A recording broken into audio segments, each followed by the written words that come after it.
আসসালামু আলাইকুম। কেমন আছো সবাই? আশা করি তোমরা সবাই ভালো আছো।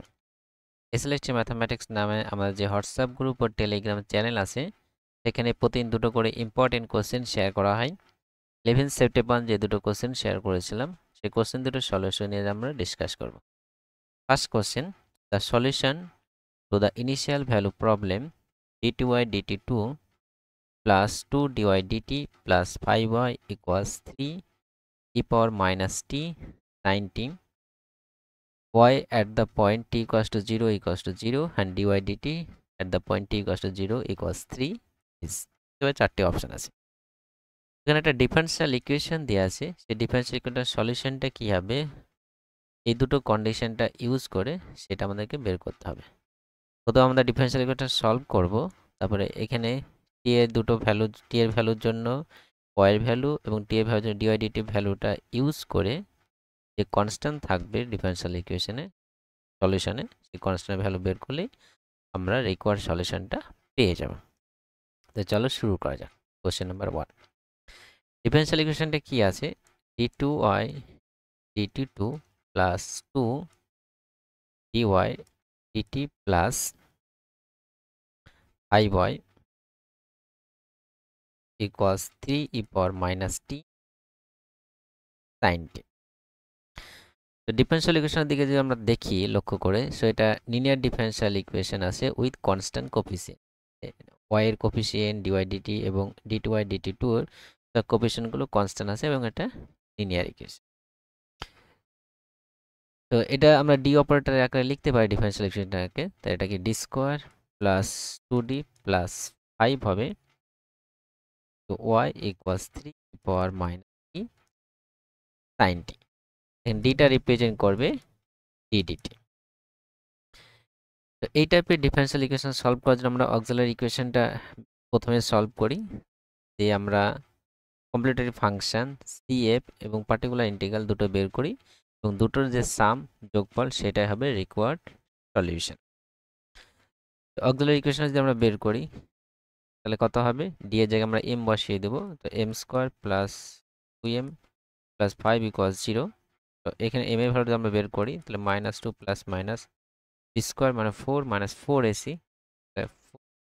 5 হবে, এর value 1 by 2 into minus 2 plus minus minus 20 minus 4 মানে মাইনাস 16 মানে 4 প্লাস মাইনাস 4 আয়োটা হবে বাই 2। এটা সিম্পলিফাই করলে মাইনাস 1 প্লাস মাইনাস। এম এর ভ্যালু আমরা কমপ্লেক্স নাম্বার পেলাম, আর কমপ্লেক্স নাম্বার পেলে আমরা সিএফ কমপ্লিমেন্টারি ফাংশন যেটা, সেটা কিভাবে লিখি, ই পাওয়ার আকারে হয় এবং কসন সাইন থাকে। যদি আলফা প্লাস আই বিটা ফর্মে থাকে তাহলে কি হয়, E power alpha into c1 cos beta X plus c2 sine beta X. তো সেম টু সেম এখানেও হবে ই পাওয়ার আলফা এক্স। এখানে রিয়াল পার্ট কি আছে, মাইনাস 1 আছে, তাহলে ই পাওয়ার মাইনাস 1, এখানে এক্স ছিল কিন্তু এখানে টি এর রেসপেক্টে আছে, সেই জন্য মাইনাস টি হবে। তো c1 cos, ইমাজিনারি পার্ট কত আছে 2, আয়োটের সাথে 2 গুণ আছে, তাহলে 2t plus c2 sign. Complimentary function পেয়ে গেলাম। আমাদের পার্টিকুলার ইন্টিগ্রালটা বের করতে হবে টি আই। কীভাবে বের করি, 1 বাই এই যে ডি অপারেটরের যে ফাংশনটা সেটা হবে D square plus 2d plus 5 then 3 e power minus t to sin t। এই পার্টিকুলার ইন্টিগ্রাল বের করার জন্য আমরা কিছু যে শর্টকাট মেথড আছে, ফর্মুলা আছে, সেগুলো আমরা ইউজ করব, তাহলে খুব সহজে বের করতে পারবো নর্মাল মেথড না ইউজ করে শর্টকাট মেথড। এই শর্টকাট মেথড কি আছে, যদি ই পাওয়ার এরকম যদি থাকে 1 বাই ফাংশন অফ ডি আছে, তো e power a x into function of x আছে, ঠিক আছে। E power x function of x মানে এক্স এর যখন ফাংশন, এক্স এর রেসপেক্টেড ডেরিভেটিভ যখন থাকবে সেটা নিয়ে আমরা আলোচনা। যদি এরকম ফরম্যাটে থাকে, সো ই পাওয়ার এক্সটার সামনে আসবে, ই পাওয়ার এক্স সামনে আসবে এবং ডি এর জায়গায় ডি প্লাস এ বসিয়ে যাবে, মানে কি হবে, ফাংশন অফ ডি প্লাস এ হয়ে যাবে, দেন ভি এক্স। এই পাওয়ারটা সামনে আসবে, এই পাওয়ার এক্সটা, এবং ডি এর জায়গায় কি সাবস্টিটিউট হবে, ডি প্লাস এ। এরকম সিক এরকম ফর্মে আছে e পাওয়ার x এটি ফর্মেও আছে। থ্রিটা কনস্ট্যান্ট সামনে নিয়ে চলে আসছে, এটাকে ফাংশন অফ টি আছে। এক্ষেত্রে আমরা এর ভ্যালুটা কত -1, তো সেই কাজটাই করছি আমরা। থ্রিটা কনস্ট্যান্ট বাইরে চলে আসলো, তো e পাওয়ার -t বাইরে চলে আসলো 1 বাই, তাহলে কি হবে d প্লাস a মানে d মাইনাস 1 হবে। তো d এর ভ্যালু কত -1, তো d minus 1 the whole square plus 2 into d minus 1 plus 5, d এর জায়গায় d মাইনাস 1 বসে গেল। দেন থাকবে কি ফাংশন অফ টি যেটা আছে এখানে, বা ফাংশন অফ এক্স এই ক্ষেত্রে এখানে ফাংশন অফ টি যেটা হবে সাইন টি। এটা আমরা সিম্পলিফাই করি, so 3 e power -t 1 by d square minus 2d plus 1 plus 2d minus 2 plus 5 into sine T, plus 2d minus 2d কেটে গেল, so 3 e power -t 1 by d square plus কত হবে 4 হবে into sine টি। এবার যখন sign কিংবা কস থাকে, মানে সাইন এ এক্স কিংবা কস এ এক্স থাকে, সেক্ষেত্রে আমরা কি করি ডি স্কোয়ার জায়গায় সাবস্টিটিউট করি মাইনাস এ স্কোয়ার। এটা কি এক্স এর সাথে সাইন এ এক্স এর সাথে যেটা গুণ থাকবে সেটা, এখানে সাইন টি আছে শুধু, তার মানে এর ভ্যালুটা কত হবে 1 হবে। আমরা ডি স্কোয়ার জায়গায় কত সাবস্টিটিউট করব মাইনাস এ স্কোয়ার মানে -1 স্কোয়ার মানে -1, ডি এর জায়গায় -1 সাবস্টিটিউট করতে হবে, সরি ডি স্কোয়ারের জায়গায়। তো 3 e power -t 1 by D square যায় -1 হবে প্লাস 4 সাইন টি, তাহলে -1 প্লাস 4 মানে 3 হয়ে যাবে, এই 3 আর 3 কেটে যাবে, তাহলে আমরা পাবো finally e power -t into sine টি। তাহলে পিআইটা আমরা পেয়ে গেলাম, তাহলে সলিউশনটা কি হবে এ আর পিআই এর যোগফলটা। তো ফাইনালি আমরা যে সলিউশন লিখি, মানে ওয়াইটা হবে e power -t c1 cos 2 plus c2 sin 2t plus PI যেটা পেলাম আমরা e power -t sin t। আচ্ছা, অ্যাকচুয়ালি ওয়াইটা কি হবে ওয়াইপি পিএফ প্লাস পিআই। আচ্ছা, এবার কন্ডিশন দেওয়া আছে, কন্ডিশন কি আছে y equals to 0 equals to 0 and dy dt at the point 0 equals 3 দেওয়া আছে। এই কন্ডিশনটি আমরা ইউজ করব। মানে t এর ভ্যালু 0 হলে y ভ্যালু কত হবে 0 হবে, তো t ইকুয়ালস টু 0 হলে y ভ্যালু কত হবে 0 হবে। এই রেজাল্ট আমরা ইউজ করব। তো y ভ্যালু 0, t এর ভ্যালু 0 বসলে e পাওয়ার 0 মানে এখানে 1 হবে, তো c1 cos 0 ভ্যালু কত 1 প্লাস sin 0 এখানে কত হবে 0 হয়ে যাবে, প্লাস এখানে 1 হবে sin 0 0। তাহলে c1 এর ভ্যালুটা কত পেলাম আমরা 0 পেলাম। তো c1 এর ভ্যালু যদি আমরা 0 বসিয়ে দিই, তাহলে এখন আমরা ওয়াইটা চেঞ্জ হয়ে এরকম হয়ে যাবে e পাওয়ার -t, এটা 0 হয়ে যাবে, আর c2 থাকবে sin 2t, এটা 0 c1 এর ভ্যালু 0 হয়ে যাচ্ছে, আর এই পোর্শনটা থাকবে e power -t sin t। এবার এই c2 কনস্ট্যান্টটা আমাদেরকে বের করতে হবে এই কন্ডিশনটার সাহায্য নিয়ে। কন্ডিশনটা কি আছে t এর ভ্যালু 0 হলে dy dt এর ভ্যালু কত 3, সেটা সাবস্টিটিউট করি, dy dt এর ভ্যালু, তাহলে এটা সাবস্টিটিউট করার আগে কিন্তু আমাকে ডেরিভেটিভ করতে হবে, ঠিক আছে, কারণ dy dt এর ভ্যালু দেওয়া আছে, এটাকে আমরা ডেরিভেটিভ করব একবার। এটা যদি আমরা ডেরিভেটিভ করি, তো dy dt, তো c2 constant e power -t sin 2t derivative করলে কত হবে 2 cos 2t, c2 কনস্ট্যান্ট, এবার e পাওয়ার t এর ডেরিভেটিভ হবে e power -t sin 2t, এবার এই ক্ষেত্রে এটা ডেরিভেটিভ হবে e power -t cos t e power -t sin t।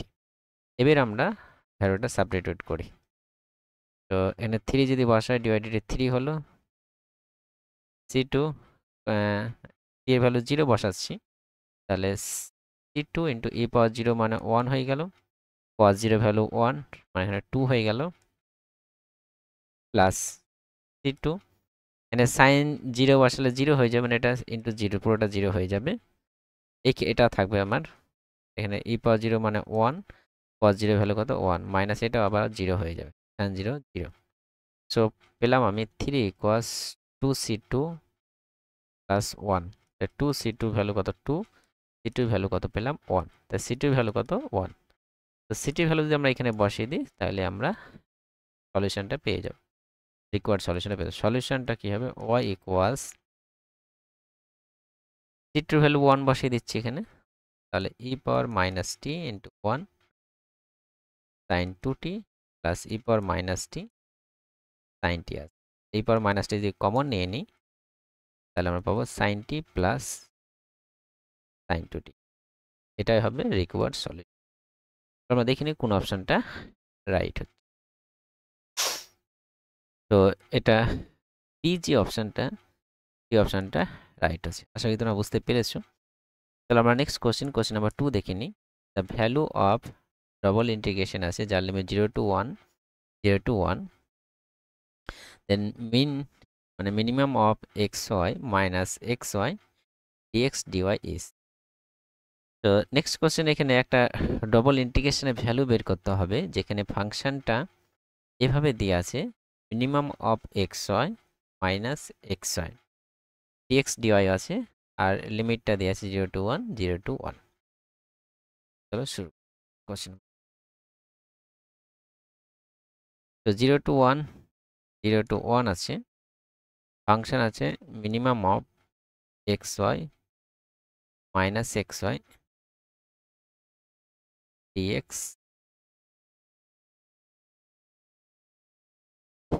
Double ইন্টিগ্রেশনের ক্ষেত্রে আমরা কোন রিজিয়নে ইন্টিগ্রেশনটা অ্যাপ্লাই হচ্ছে সেটা কিন্তু আমাদের জানাটা জরুরি। তো এখানে প্রথমে আমরা দেখি এই ইন্টিগ্রেশনটা কোন রিজিয়নে অ্যাপ্লাই হচ্ছে। তারপরে আমাদের এখানে কিন্তু মিনিমাম অফ xy এটার ভ্যালু কিন্তু একটা ফিক্সড ভ্যালু দেবে না, একটা নির্দিষ্ট রেঞ্জে আলাদা আলাদা ভ্যালু দিতে পারে। এর জন্য আমাদের রিজিয়নটা জানা খুব প্রয়োজন। তো এক্স অ্যাক্সিস ওয়াই অ্যাক্সিস বিদার্থে তো এখানে কি আছে, প্রথমটা আমার এটা আমার এক্স এর লিমিট, এটা Y limit. Y limit 0 to 1 আছে, এক্স এর লিমিটও কি 0 to 1 আছে। এক্স এইদিকে আমার এটা আমার এক্স অ্যাক্সিস, এটা আমার ওয়াই অ্যাক্সিস। তো 0 to 1 0 এখানে, এক্স 1 মানে এই পর্যন্ত যাবে মোটামুটি এই লাইন, আর ওয়াই এর ভ্যালু 0 to 1 আছে মানে তাহলে এই ভিতরের পোর্শনটাই হচ্ছে আমার ইন্টিগ্রেশন পোর্শনটা, এই ভিতরের পোর্শন এক্স ওয়াই কাজ ভিতরের পোর্শন। এবার মিনিমাম অফ এক্স ওয়াই এটা ভ্যালুটা কখন এক্স দিবে বা ওয়াই দিবে এর মধ্যে কোনটা ছোট সেটা বলছে। মিনিমাম অফ এক্স ওয়াই মানে কি কোনটা ছোট সেই ভ্যালুটা নেবে, কখন ছোট হবে কখন বড় হবে সেটা আমাদের এই রিজিয়নের মধ্যে খুঁজে বের করার চেষ্টা করতে হবে। তার জন্য আমাদের সহজে বোঝার জন্য আমরা যদি y = x লাইনটা টেনে নিই, y = x লাইনটা মোটামুটি এরকম হবে, y = x লাইন এটা এই জায়গাটায় x আর y কিন্তু তার নিচের পোর্শন যদি আমরা খেয়াল করি, নিচের পোর্শনে এই পোর্শনটাই কিন্তু x এর ভ্যালুটা বড় হবে, y ভ্যালুটা ছোট হবে। সাপোজ এই জায়গাটা একটা পয়েন্ট বলি, এই পয়েন্টে কি হবে x টা এত দূর যাচ্ছে y একটু উপরে উঠছে, এই জায়গাটা পয়েন্ট বলি x টা বেশি যাচ্ছে y টা পড়ে যাচ্ছে। তাহলে এই y = x লাইনের নিচের যে পোর্শনটা, এই পোর্শনটা কি হচ্ছে x এর ভ্যালুটা বড় হচ্ছে, y ভ্যালুটা ছোট হচ্ছে, মানে কি y ছোট x বড়। আর অবভিয়াসলি এটা একের থেকে ছোট x y দুটোই, এবং এখানে 0 থেকে y টা বড়, ঠিক আছে, কারণ 0 to 1 এর মধ্যে সব এই পোর্শনটাই আছে। তাহলে এই পোর্শনটা নিচের যে এরিয়াটা, এই এরিয়াটা y টা ছোট হচ্ছে x টা বড় হচ্ছে, ওভারঅল দুটোই x হয় 1 এর থেকে কিন্তু ছোট। এবার এই পোর্শনে যদি আমরা চলে যাই, ঠিক আছে, এই পোর্শনে সাপোজ এই পয়েন্টটা এখানে একটা পয়েন্টের কথা ভাবি, এখানে x এত দূর যাচ্ছে y এত দূর যাচ্ছে, এক্ষেত্রে কিন্তু x এর থেকে y টা বড় হবে। এবার এই পয়েন্টটা ভাবি, ঠিক আছে, এখান থেকে x একটু যাচ্ছে y যাচ্ছে, যেই জায়গায় যে কোনো জায়গায় পয়েন্ট কথা যদি ভাবে এই উপরের এই পোর্শনটা, এই ক্ষেত্রে কিন্তু x এর থেকে y টা বেশি হবে, কারণ এই বরাবর কি হচ্ছে x y সমান হচ্ছে, তার থেকেও কিন্তু উপরে উঠে যাচ্ছে, মানে y টা বড় হবে অ্যাকচুয়াল, ঠিক আছে। তাহলে এই পোর্শনটা কি হচ্ছে, ওয়াইটা বড় হচ্ছে, এক্সটা ছোট হচ্ছে, মানে x less than y, overall একের থেকে ছোট, জিরোর থেকে। ঠিক আছে, এবার আমরা এই দুটো রিজিয়নে ইন্টিগ্রেশনটা অ্যাপ্লাই করবো এবং প্রপারলি লিমিটটা কিন্তু আমরা বসাবো। এবার আমরা যদি উপরের রিজিয়নটার ক্ষেত্রে যদি বসাই, ইন্টিগ্রেশনটা অ্যাপ্লাই করি, আমরা এখানে ডিএক্স ডিওয়াই আমাদের সুবিধা মতো লিখতে পারি, কিন্তু অবভিয়াসলি যেটাই লিখবো কিন্তু আমাদের লিমিটটা যেন প্রপারলি থাকে। সো আমরা ডিএক্স ডিওয়াই আছে, ডিএক্স ডিওয়াইটাই আমি ইউজ করব।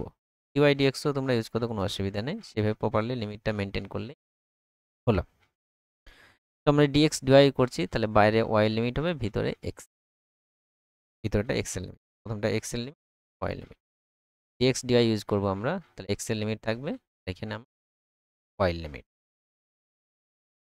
এবার আমরা কি করছি, এই রিজিয়নটা সাপোজ অ্যাপ্লাই, উপরের রিজিয়নটা যদি এক্স এর লিমিট বসাই, তাহলে এক্স কি হচ্ছে, এখান থেকে এই পর্যন্ত যাচ্ছে, তাই না, এখান থেকে এই পর্যন্ত, তাহলে এই পর্যন্ত এখান থেকে শুরু হচ্ছে, মানে কি এটা, এই জায়গাটা আমার এক্স এর ভ্যালু 0, যেতে যেতে আমার এইখানে গিয়ে স্টপ হচ্ছে। এই উপরের রিজনটা করছি, কারণ দুটো আলাদা রিজন করবে, দুই ক্ষেত্রে দুই রকম কন্ডিশন পাচ্ছি, সেই কন্ডিশন অনুযায়ী কিন্তু এই ফাংশনটা দুই রকম হবে, সেই জন্য আমরা দুটো রিজনে আলাদাভাবে করতে হবে। ঠিক আছে, কারণ এক্স লেস দ্যান ওয়াই যখন হবে, তখন মিনিমাম অফ এক্স ওয়াই ভ্যালুটা এক্স হয়ে যাবে, এক্ষেত্রে কিন্তু মিনিমাম অফ এক্স ওয়াইটা ওয়াই হবে, সেই জন্য আমাদের দুটো আলাদা করতে হবে। তাহলে এই উপরের রিজনে যখন করব, তাহলে এখানে এক্স এখান থেকে শুরু হয়ে এই পর্যন্ত যাচ্ছে, তাহলে এক্স এর লিমিট 0 থেকে শুরু হচ্ছে, যাচ্ছে কত, এই পর্যন্ত, মানে এই লাইন বরাবর যাচ্ছে, এই লাইন পর্যন্ত যাচ্ছে, মানে কি এই লাইনটা অ্যাকচুয়ালি কি x equals to y line, y equals to x line, বা x equals to y line. তাহলে এখানে এক্স ইকালস টু কত হবে, ওয়াই হবে। ওয়াই লিমিটটা কত হবে, ওয়াই এখান থেকে শুরু হয় এই পর্যন্ত আছে, মানে 0 থেকে 1 পর্যন্ত যাচ্ছে, 0 থেকে কত হবে, 1 হবে। এবার এই পোর্শনটার জন্য ফাংশনটা, এই মিনিমাম অফ এক্স ওয়াইটা কি হবে, এই উপরের রিজিয়নে এক্সটা ছোট, ওয়াইটা বড়, তাহলে মিনিমাম অফ এক্স ওয়াই, এটা কোনটা টেক করবে, যেটা ছোট সেটা, তার মানে কি হবে, এক্সটা টেক করবে। এই কন্ডিশনে আমার মিনিমাম অফ এক্স ওয়াই, এটা অ্যাকচুয়ালি এক্স দিবে, মাইনাস এক্স ওয়াই। আমি প্রথমে এক্স এর লিমিট তারপরে ওয়াই লিমিট বসিয়েছি, আমি ডিএক্স ডিওয়াই ইউজ, ঠিক আছে। তাহলে এই পোর্শনটা আমার ইন্টিগ্রেশন হলো। এর ওভারঅল ইন্টিগ্রেশনটা কি, এই টোটাল রিজিয়নে আছে, তাহলে এই রিজিয়নে হলো, এবার আমাকে এই রিজিয়নও ইন্টিগ্রেশনটা করতে হবে। তাহলে আমি আবার ডিএক্স ডিওয়াই আমি ইউজ করছি, আমরা চাইলে ডিওয়াই ডিএক্স ইউজ করতে পারবো, প্রপারলি ইন্টিগ্রেশন লিমিটটা ঠিকভাবে ব্যবহার করতে পারলেই হলো। আমি ডিএক্স ডিওয়াই আবার ইউজ করব, তাহলে আমি এক্স এর লিমিট 1 লিখে দিলাম, তারপরে ওয়াই এর লিমিট, ঠিক আছে।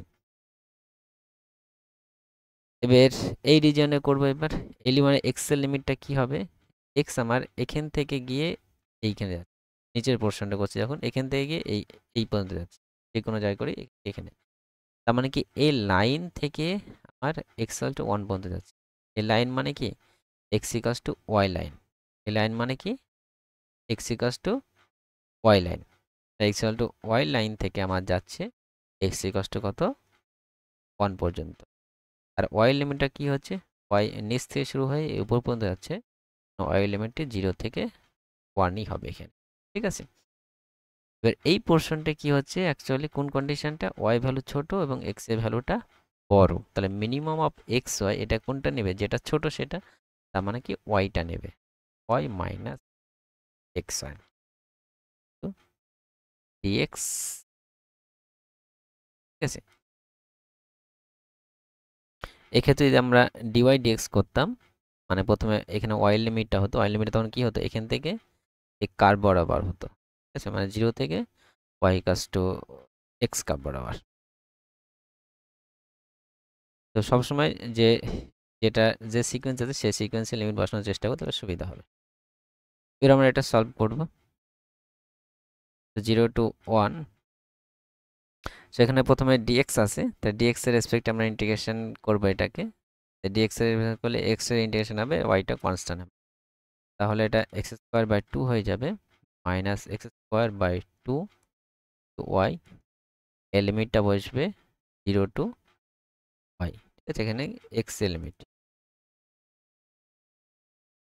টু dy, এখানেও তাই 0 টু 1 x এর রেসপেক্টে, yটা কনস্ট্যান্ট হবে, মানে xy minus x square by 2y, লিমিটটা বসবে x হলো y টু 1,